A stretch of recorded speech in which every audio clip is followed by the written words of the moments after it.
हाय दोस्तों, आपने अक्सर इलेक्शन कैंपेन में सुना होगा मॉडल कोड ऑफ कंडक्ट लग गया है, न्यूज़पेपर में सुना होगा। तो ये होता क्या है? मॉडल कोड ऑफ कंडक्ट क्या होता है? तो मैं आपको आज बताने वाला हूँ इसका एक्चुअली मतलब क्या होता है, क्या गाइडलाइंस होती हैं।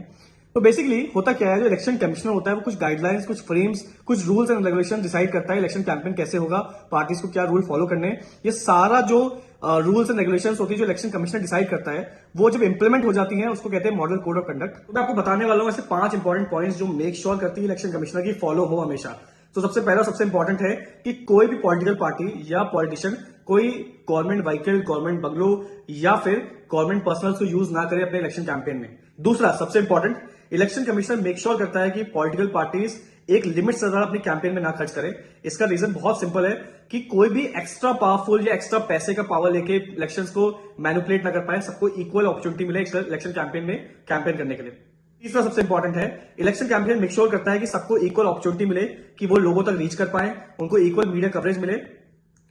चौथा पॉइंट है, इलेक्शन कमिश्नर मेक श्योर करता है कि सारी political parties model code of conduct को फॉलो करें। जितने भी रूल्स रेगुलेशंस बनाए गए हैं इलेक्शन कमिश्नर के द्वारा, सारे रूल्स फॉलो हो, ये मेक श्योर करता है इलेक्शन कमिश्नर। पांचवा सबसे इंपॉर्टेंट है, इलेक्शन कमिश्नर मेक श्योर करता है कि कोई भी हेट स्पीच ना हो। आए दिन आपने न्यूज़पेपर्स में और न्यूज चैनल्स में सुना होगा कि बहुत बार पॉलिटिकल पार्टीज या पॉलिटिशियन जाते हैं इलेक्शन कमिश्नर के पास कंप्लेन करने के लिए कि इस फलाना पॉलिटिशियन ने ऐसा बोला, इस पॉलिटिशियन ने ऐसे बोला। वो सिंपली यही होता है कि उनके कुछ रूल्स रेगुलेशंस हैं जो सबको फॉलो करने होंगे। कोई हेट स्पीच या कुछ ऐसा नहीं बोल सकता पब्लिक को जहां शायद हिंसा हो सके इसको। तो इसको मेक श्योर करा जाता है कि कोई भी ऐसा किसी के बारे में, किसी कास्ट को, किसी रिलीजन को ऐसे हर्टफुल ना करा जाए।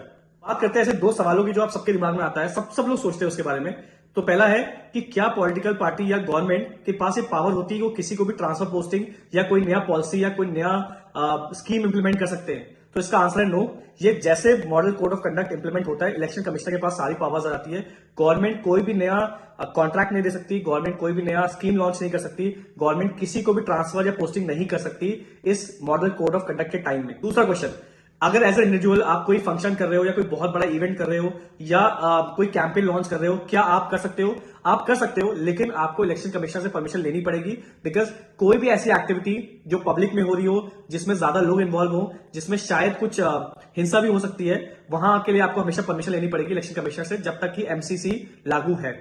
को इलेक्शन कमिश्नर को बताना पड़ेगा कि आप किस टाइम पे कर रहे हो, क्या ड्यूरेशन है, कौन सी लोकेशन में, पूरी परमिशन लेनी पड़ेगी। उसके बाद ही आप कुछ प्लान कर सकते हो जब एमसीसी होता है।